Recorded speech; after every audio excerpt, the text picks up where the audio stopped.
Hello, welcome to another episode of Constitutionalist Podcast. I am your host, Joseph M. Leonard. That's Leonard. It looks French. It's not. It's Leonard without an O. Thank you for tuning in. As Graham Norton used to say on his show, let's get on with the show! Joining me today is Charles Mobley, not Charles Barkley. Both Charles, both N and a Lee, but this is a Charles Mobley. So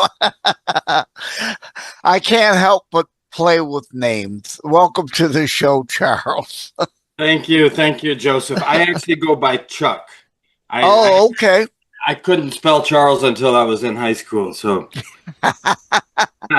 All right, Chuck. Well, welcome to the show. Glad to have you here. First things first, where were you born and raised, and I know you're in the Cayman Islands now, but where are you now? Significant places you may have been in between, that sort of thing. Joseph, I was actually born in Whittier, California. In fact, I was born in the same. So that means you're a really witty guy? I was born in the same hospital as Richard Nixon. Oh, interesting. Yeah, but that's where our similarities end, unless he spent a childhood getting in trouble as well. So when I was born in Los Angeles area, Whittier, California, and just before my 7th birthday, we went from millions of people in skyscrapers in Los Angeles to a little town in East Texas called Pine Forest, 250 people. I was there 3 days and I burnt the entire forest down. And then I think I turned 7 2 days later. And you landed up in the Cayman Islands then? I did, yeah, somehow, some way. Well, the thing that stands out and I see in your profile pic, you're on a horse, so you ride horses. We'll probably touch. Let me see that in that picture. Okay, I see some scribbles on. I'm just glad you didn't put a mustache and stuff. Oh, yeah. No, I usually make a few notes on my sheet, but yeah, I usually don't mess with the profile pic that's there. But the part that stood out to me the most that I can't wait, I got to touch on first, because this sounds really unique. Stopped a parade to meet his wife. You want to know about that? That stands out on the page. It's like, okay, I gotta know more about that. Okay, as a man, and probably I don't know about your case, but probably most of your listeners, we up married. We married more than we got more than what we had to offer. Married up, yeah. I had been in Cayman. I arrived here in August of 1984 with $100 in my pocket. I don't know if you read. I was homeless for a few weeks or a week because I just didn't come prepared. I didn't. That's all I had. I had $100. Had a job and a hotel voucher for a few days. When that ran out, so did my luck, and I ended up sleeping on the beach, which I call it. I think sleeping on the beach, I was feeling sorry for myself, and God kind of nudged me and said, "Son, you're not homeless. You're camping on the most beautiful beach in the world." 2 months later, I wasn't homeless. I had a little apartment on the sea, on the ocean, loving life. I went to, we have a festival every year called Pirates Week. And so in Pirates Week, they have a lot of floats. A lot of the local company will do these floats.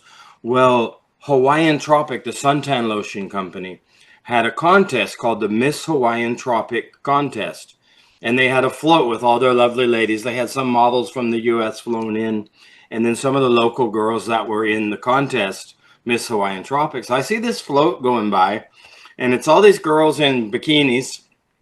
And I see one girl in the middle that's prettier than all of them, but she has on short pants, she has on a blouse, and she just looked out of place, but she stood out. She was definitely the prettiest one on the float.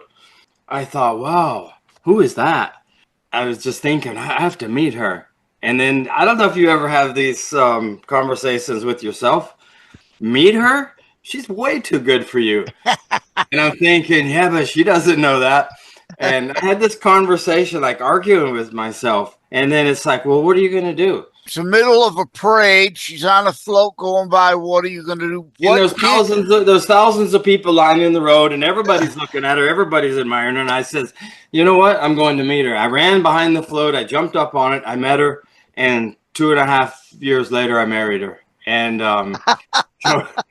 so we've been married. And so what you're saying is there was insufficient security. Exactly. Yeah.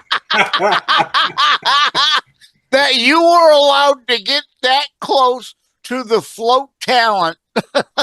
There's two things with that. This was back in 1984 when security was less of an issue, and I'm in the Cayman Islands, and we're very laid back. And I've gone to the grocery store here, not so much recently, but we had some guests, Joseph, that were coming from Youth with a Mission from, I think it was Colorado.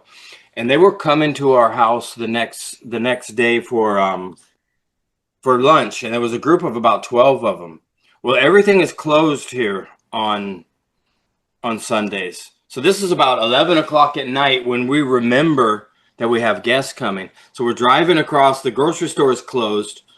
We go up, knock on the door, they come to the door, and we explain the situation and said, oh, well, come on in. So we did all our shopping. And then when it came time to pay, they says, oh, the cash register all closed. Just come back on Monday and pay us. So that's how the Cayman Islands were back in the day. So security was lax. Nobody even acted like it was out of the ordinary. I stayed on that float the whole parade. I waved as if I were part of it. You were part of the group. Yeah. And I ended up finishing the whole parade on that float and ended up having to walk about, wow, it must have been 4 miles back to my car, but it was totally worth it. Like I said, in 1987, we got married. So obviously you managed to get her number and whatnot. And so how long, 2.5 years later, how long did you date before you proposed then?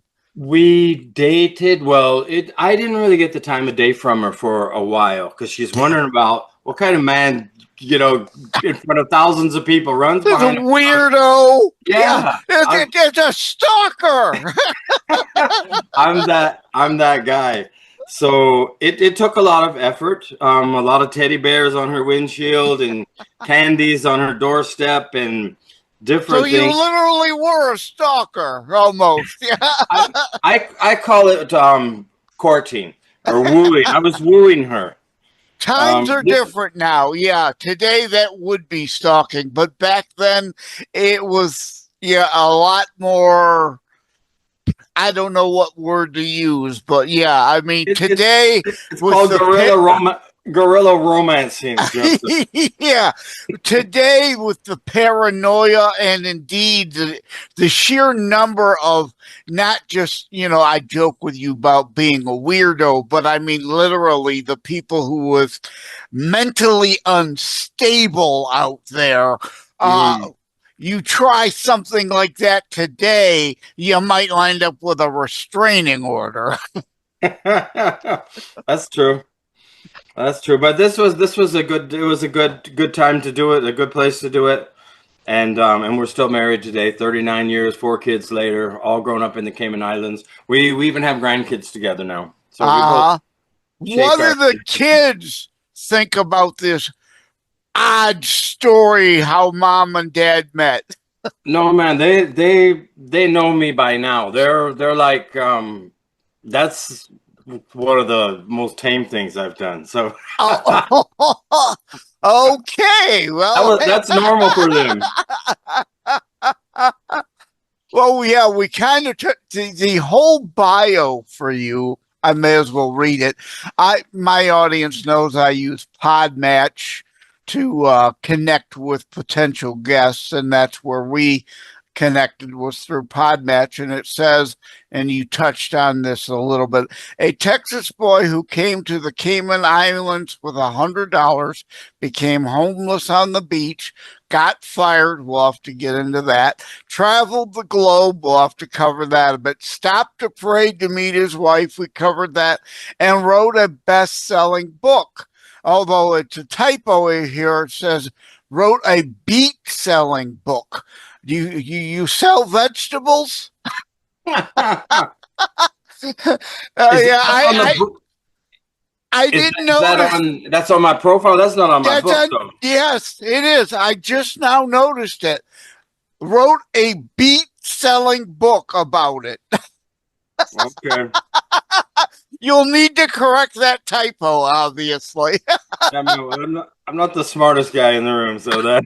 Hey, typos. Hey, as guy who just dropped my 13th book, I know typos happen. Wow. You have 13 books. Yes. Cool. I'm a rookie, man. This is my one and only. So let's back up. We discussed the Texas boy, Cayman Islands, $100 become homeless. And the got fired part, where does that play? And take it, your silver lining is they did you a favor, it sounds like. They actually did. So what happened? I came to Cayman on a 5-month contract to work with a local contractor. I do air conditioning work. I'm an air conditioning technician, and went to trade school. So in Beaumont, Texas. So when I first arrived, I didn't have a vehicle, and after about 3 months, they gave me this old station wagon that when you get about 22, 23 miles an hour, would just start shaking like that. And I refused to take my future wife in it. Once we met and we started to date, she's very good with money. She was young. She was 21 and I had just turned 23. And she saved up all her money, bought an apartment, and was renting it out, and somebody's paying her mortgage. And she bought a brand new black and gold Mustang. And she wasn't making that much money. She just lived at home and she kept everything. And I'm one of those that if I have $25 in my pocket, I have to spend it. I have to spend it. And she is just like a big saver. So we're very much opposites in that.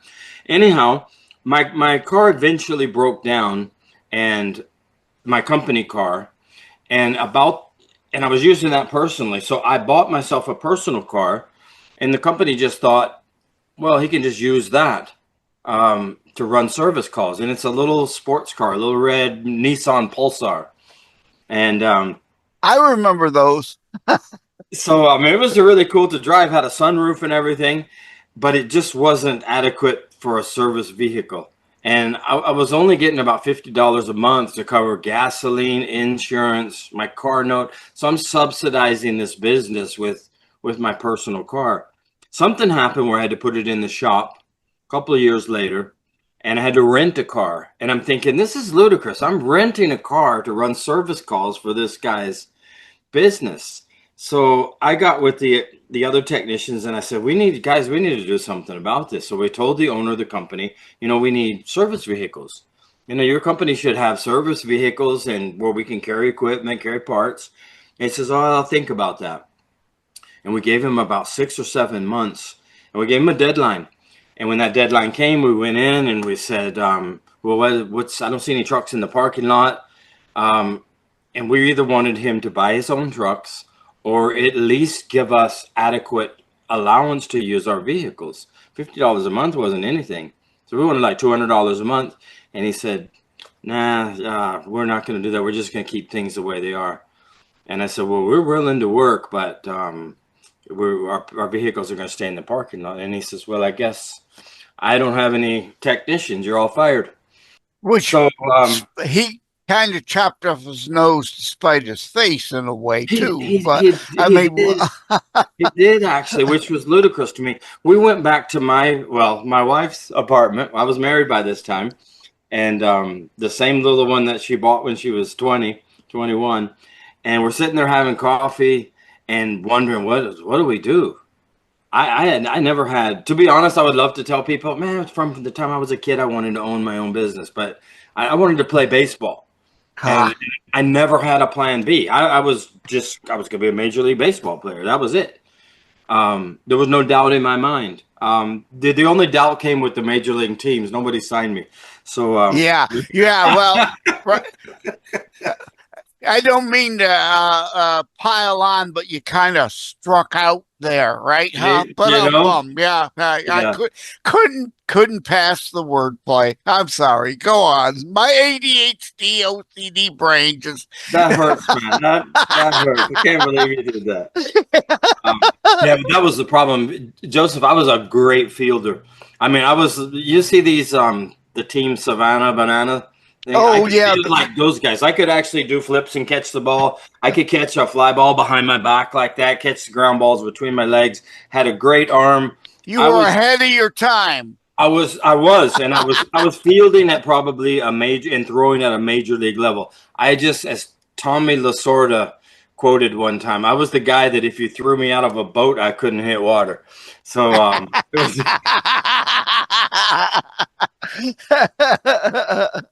I'm So you sure, would never be a pinch hitter. You might be a pinch fielder, but those generally aren't the people who make a team. you want to hear something sad?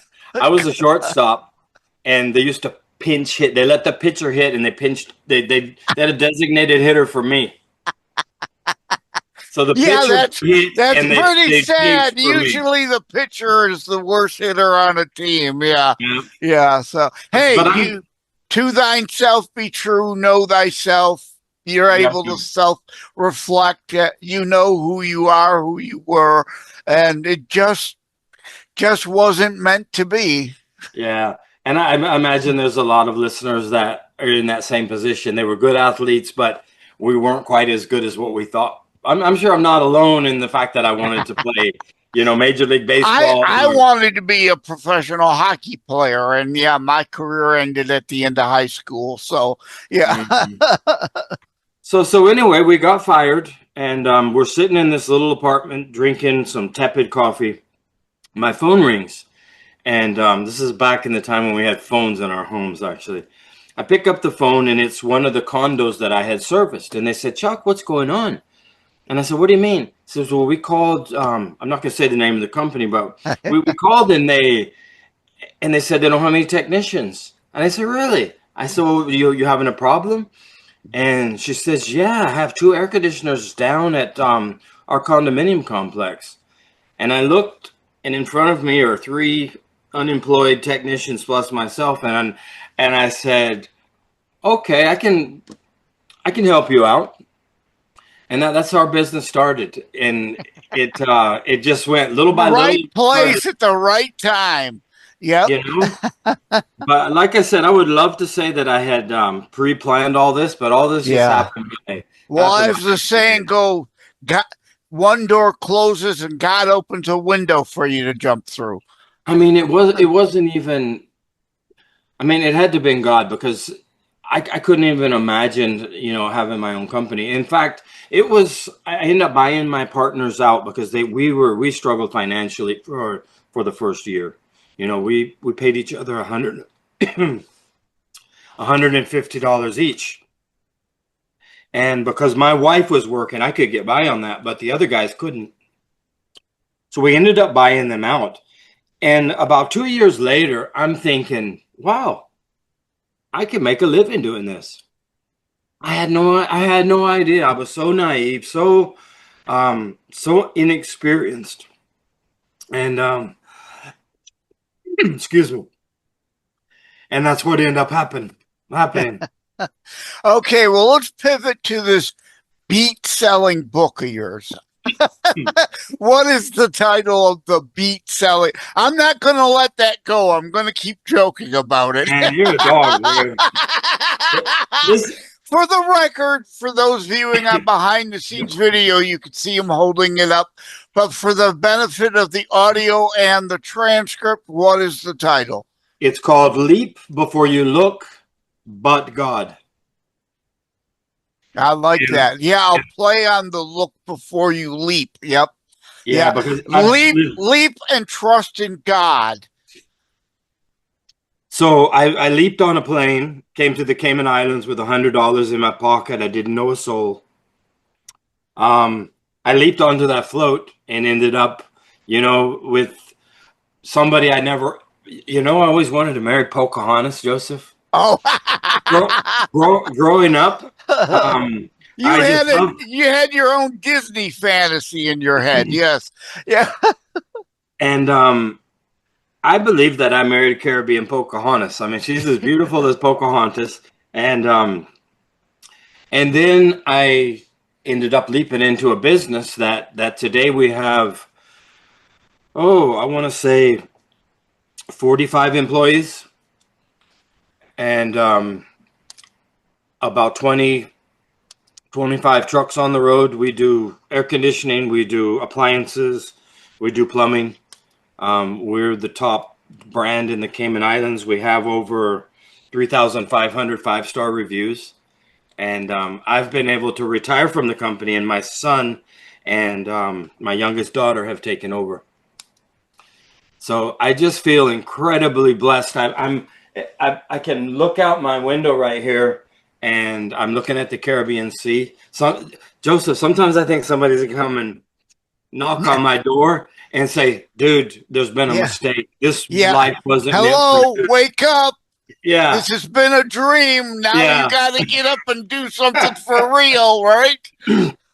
Yeah, and I say that in all honesty, it just feels like this little kid. I was a troublemaking kid. I mean, I was in trouble all my school days. I was called no account brat, never going to amount to anything, and it's just incredible what the path that God has led me down, and I give all the glory to God because He's been very good to me. But when God presented the opportunity, you didn't sit there whining, moaning, and complaining. You were willing to pull up your bootstraps and get out and take advantage of the opportunity placed in front of you. Mm-hmm. You didn't expect it handed to you. Right, exactly. Yeah, I didn't expect it handed to me. Nor did I really expect that I could achieve it. But I think one thing that was in my favor on most of these things is that I was young enough and stupid enough. I didn't know the difference. I did not know the difference. I thought, okay, I don't have a job. Here's an opportunity to go fix a couple of air conditioners. And I just gave great. One thing I did learn from my parents is to give great service. And I mean, I would jump through flaming hoops for my customers.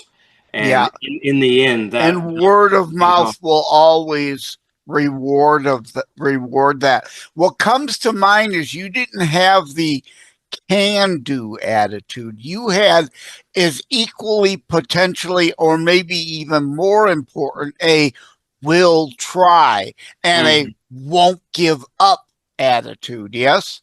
Mm-hmm. Yeah, I think I was more tenacious than I was intelligent or smart, tenacity. Yeah, there's a good word for it. Yeah, yep. That word didn't come to my mind, but yes, that is fitting. Absolutely, I agree with that. So where does the horse come? Let me hold up the picture. Where does the horse come in all this? Well, even though it's time to horse around now. Okay. Even though I grew up in Texas, I wasn't really a horse person. I don't know that I'd probably been on a horse. I'd never been on. My sister rode show ponies for a while. So, but I was too busy playing hockey to ever really. I only met the horse once. It's a major regret of mine that I wasn't able to be there for my sister and be around that, because I love horses and I missed out on all that great opportunity. But I'm sorry, go on. No, do you know what you missed out on? if you combine those two, you know what you come up with, right? Polo. Exactly. I was a goaltender, though, so no, that doesn't work. Okay. But I knew where your mind was going. Yeah. Okay. All so, right. so you got into horses later then. My daughter did. From the time she was about 6, we took her to a little place, and there was a little Shetland pony at this horse place, and we just took her to the kids. We took them to see this pony, give it carrots and feed it apples. Is Billy the pony, and when she got to get on him and ride him a little bit, she fell in love. So almost all of our vacations we were spent going to Costa Rica. We went to Panama. We went to Colorado. We went to Wyoming. It was riding.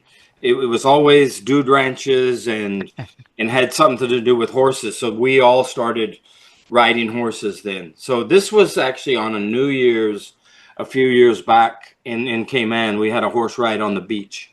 So my wife and I and all the kids and some of their spouses, we all went, and we actually went in the sea up to the horses' like necks. Pretty cool experience. Interesting. Yeah. And they were fine with that. They were okay with it. They weren't freaking out, and Yep. you weren't freaking out. No, huh? It was fun. My worst experience on a horse and my daughter's, we went to Mongolia recently, and they gave us some.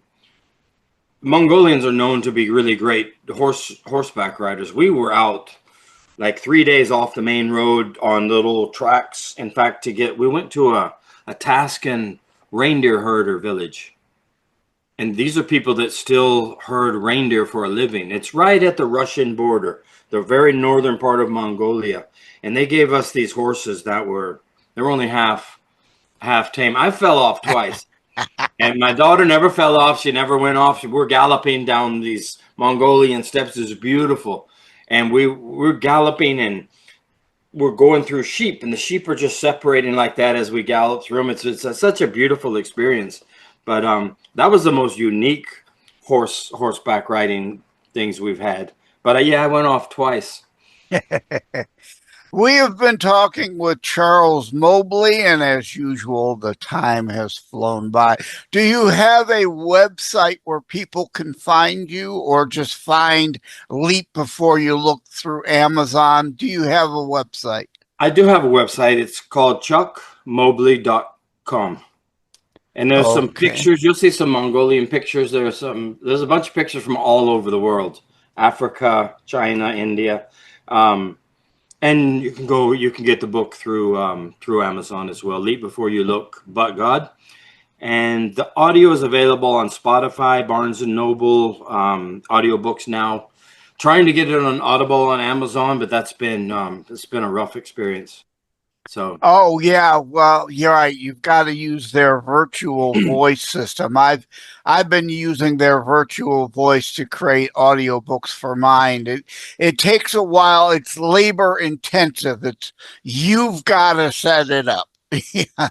Well, I had somebody set it all. It's been approved and everything. I just can't get it on it. I used a third party because I'm in the Cayman Islands, and for tax reasons, they can't accept my address or something. But I narrated it myself. Oh, okay. Well, that's different. Yeah.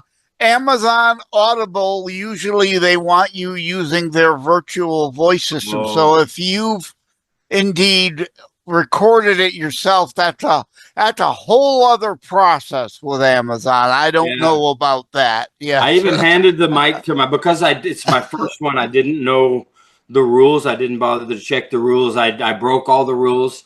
I narrowed it myself. I would hand the mic to my wife, and then she would give her perspective on certain things. You know how she felt about this. So you kind of went off script in a way several times. That's great. That's wonderful. The audio book is a whole totally different experience in a way. Then that's great. Mm-hmm. That's wonderful, and you can market it that way. So hopefully you can then sell books and audio versions as two separate experiences. Yeah.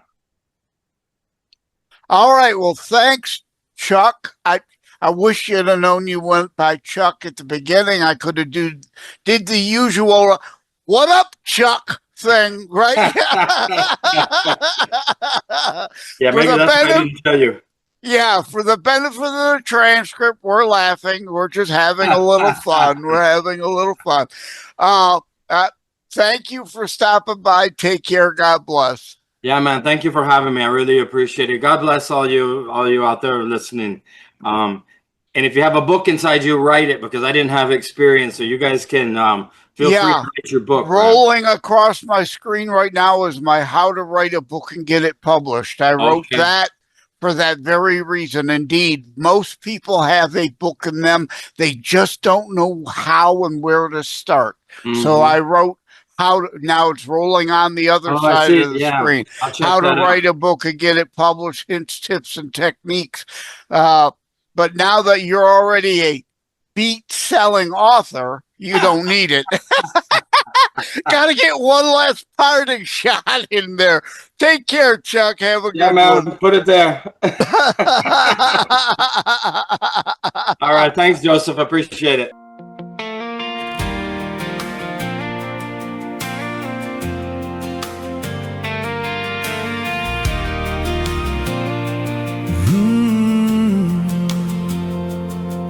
In the dust of my own mess, you still call my name. Hands shaking, heart unsteady. You don't look away. You stand in the middle of it all, closer than my fear. I was lost in the crowd, then you drew me near. And every wall falls down when you step into the room. Every lie goes quiet when I hear you move.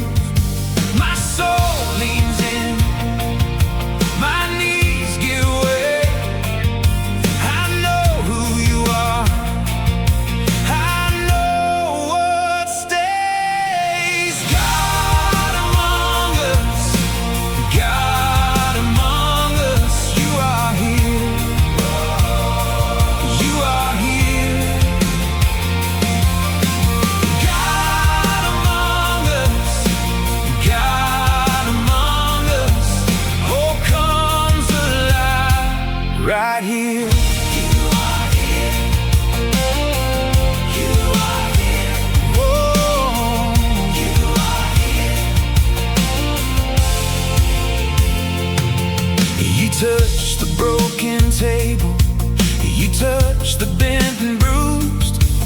The morning finds the ashes and they bloom for you. You hold the names I can't say, you carry what I hide. When I'm too weak to stand up, you keep me alive. And every wall falls down when you step into the room. Every lie goes quiet when I hear you move. My soul leans in, my knees give way. I know who you are, I know what stays. God among us, God among us, you are here, you are here, you are here. God among us, God among us, hope comes alive right here. You are here, you are here, oh, you are here. Savior in the shadows, King with nail-scarred hands. You don't run from my ruins, you rebuild the land. Here in the ache, here in the blaze, I lift my voice and I keep saying, God among us, God among us, you are here, you are here.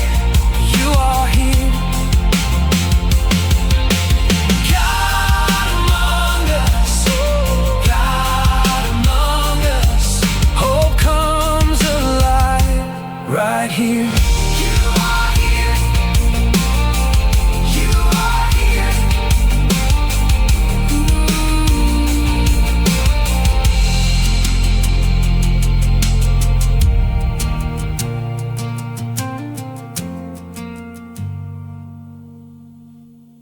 Elevate your music with our production services for indie artists. We also create engaging book trailers. Reach out for a quote.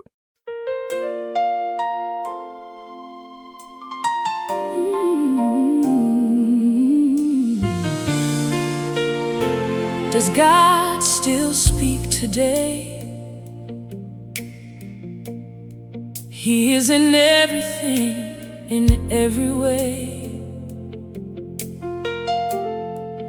In the growing trees, in every bird that chirps, dewdrops glistening, whispering in every breeze.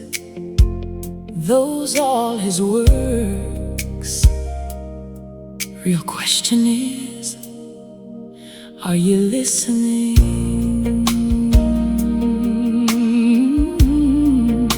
Does God still speak today? I hear it in the trees, in every bird that chirps, in the things you let me see. Dewdrops glistening on the leaves at dawn. Those are his works to me all day long. When I look and listen, you are never far. Every little living thing says who you are. He is in everything. He is in everything. He is in every way. He is in every way. In every breeze that moves, in every heart that waits. He is in everything. He is in everything. In the growing trees, in the line of the sky, in the tiny sparrow cutting through the light. What I thought was small turns and speaks so loud. You are here around me now. You are here right now. When I look and listen, you are never far. Every little living thing says who you are. He is in everything. He is in everything. He is in every way. In every way. In every breeze that moves, in every heart that waits. He is in everything. He is in everything. Open my eyes again. Teach my soul to see the holy and the simple, the wonder in the leaf. If I ask you where, you answer without words in the work of your hands. In the whole wide earth, he is in everything. He is in everything. He is in every way. He is in every way. In every breeze that moves, in every heart that waits. He is in everything. He is in everything. He is in everything. He is in everything. Sometimes it may be in metaphors, as riddles, in rhyme. He is speaking. Are we still listening in these fallen times?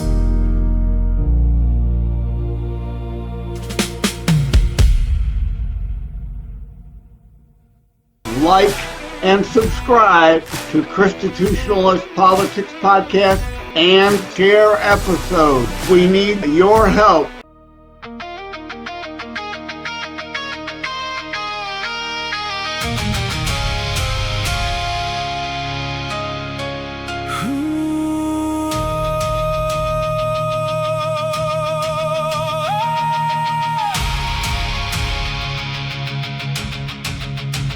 Since the cross was raised on Calvary's hill, men have stood on corners crying, end is nigh. Generation after generation, checking signs and seasons still, shall not know the hour, yet we always try. We are frail and flawed, every one of us, no soul among us perfect, none above the rest. Check your pride and hubris, check your arrogance. God don't run his kingdom on our schedule or request. There's a difference, hear me now, between longing for the day and lighting fires in the darkness just to hurry up his way. It's God's time, not ours, his terms, not our own. We shall not know the hour that brings the king back home. So the good, reap the good, stand against the night. Evil wins when good men do nothing. So rise up and fight. It's God's time, not ours. Matthew 16:26. What does a man gain if he wins the whole wide world and throws his soul away? You are known by all your fruits, in the sun and in the rain. Every seed you plant today becomes your judgment day. Those who stir up chaos thinking God will be impressed are in league with the Antichrist, though they claim his holy name. From the Christian ocean Riquillo to the Islamic radicals, jihadist unrest, using God to justify the evil is the devil's game. There's a difference, hear me now, between longing for the day and pouring gasoline on embers just to hurry up his way. It's God's time, not ours, his terms, not our own. We shall not know the hour that brings the king back home. So the good, reap the good, stand against the night. Evil wins when good men do nothing. So rise up and fight. It's God's time, not ours. If you choose not to decide, you still made your choice. Inaction is inaction, silence is a voice. Complicit in the evil that would otherwise be sown is no way for a believer to be known, to be known. Roar, restore our American Republic, ROAR, push back the dark. Roar. We're not here to end it, we're here to guard the flame in every heart. Is the end really nigh this time, for real? Every ear asks the question, every frightened soul can feel that the world is spinning darker, that the hour's drawing near. But it's God's time, not ours. Let that truth cut clean and clear. It's God's time, not ours, his turn, not our own. We shall not know the hour that brings the king back home. So the good, reap the good, stand against the night. Evil wins when good men do nothing. So rise up and fight. It's God's time, not ours. Not ours. Not ours. Be the liberty beacon, reflect God's lighthouse shine.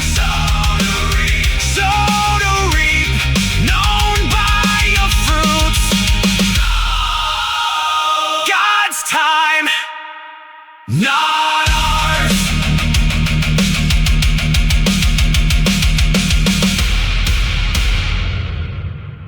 Thank you for having tuned into another Constitutionalist podcast show. I really appreciate that you stopped by. Again, please like, share, subscribe. We need you to help spread the Constitutionalist movement. Thank you again. Take care. God bless. Love you all.